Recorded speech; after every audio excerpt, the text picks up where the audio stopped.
E aí galera, tudo certo com vocês? Antes de mais nada, se inscreve no canal, curte o vídeo, compartilha, comenta, se manifeste para qualquer coisa. E depois da vinheta, a gente vai descobrir finalmente o que é a física.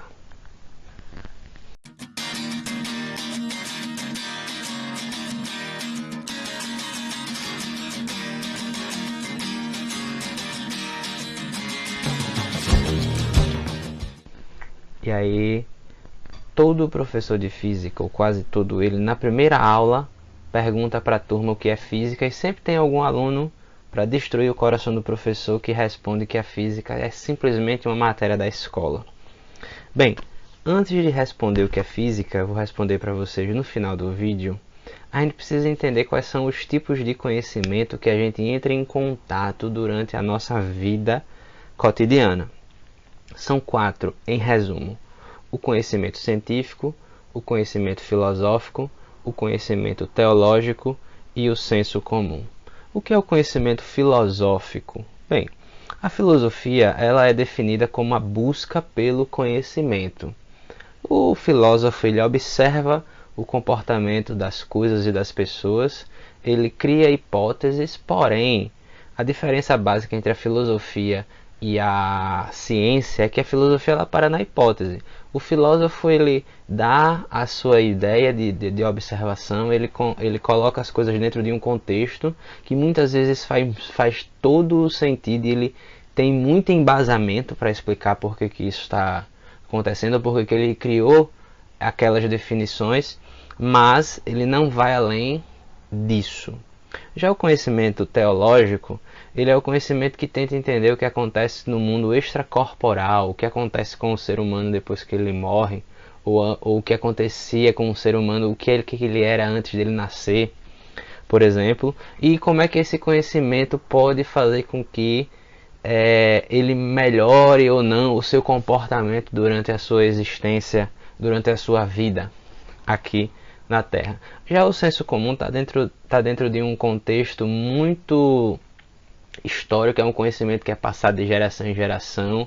A medicina popular, o folclore, os causos, né, históricos que acontecem no nosso dia a dia, ele está muito dentro do senso comum. Como, por exemplo, há quem diga que você tomar suco de manga com leite não pode, porque mata. Isso está dentro do nosso senso comum, dentre outras coisas. Já o conhecimento científico, que aqui eu adianto que ele não é superior a nenhum dos outros conhecimentos que a gente citou antes, né? Todos eles são importantíssimos, são muito presentes na nossa vida e eles são cada um dentro do seu contexto ele é correto. Mas o conhecimento científico, ele para ser considerado ciência, qualquer que seja o conhecimento, ele precisa passar por um critério metodológico que é muito claro, porém é muito difícil de se fazer. Resumidamente em 5 passos: observação, questionamento, hipótese, experimentação e conclusão. A observação é você observar algum fenômeno que ocorre na natureza. O questionamento é você se perguntar por que aquele fenômeno acontece daquele jeito e não de outra forma. A hipótese é você tentar responder a sua pergunta. A experimentação é que você vai criar uma estratégia para tentar verificar se a sua hipótese está correta. E a conclusão, em resumo, é você indicar se você acertou ou não na hipótese. Normalmente, na ciência, as hipóteses estão erradas. Por isso que os grandes cientistas eles acabam se tornando pessoas tão famosas, porque ele acaba revolucionando a nossa forma de observar o mundo e porque ele criou uma hipótese que era correta. Newton, por exemplo, unificou o céu e a terra. Newton percebeu que o motivo da Lua girar ao redor da Terra é o mesmo motivo que faz uma maçã cair.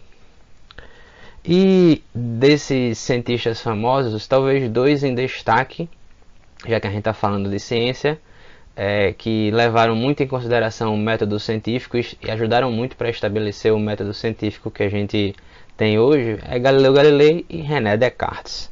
Sugestão de leitura para vocês. Na escola, a gente estuda ciência. conhecimento científico de diversas áreas. Tudo que a gente estuda na escola são considerados paradigmas científicos, no bom sentido. O que é um paradigma?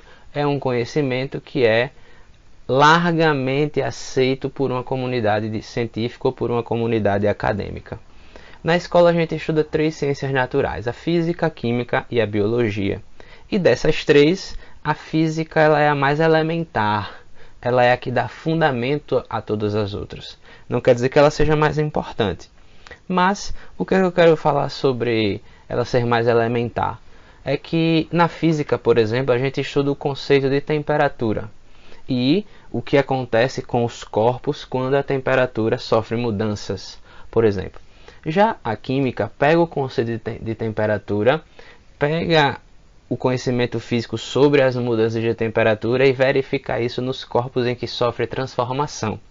Já a biologia pega o conceito de temperatura, pega o que acontece quando os corpos mudam a temperatura, pega a ideia disso tudo quando os corpos sofrem transformação e tenta observar o que acontece, levando todos esses contextos em consideração para os seres vivos, para aquilo que tem vida.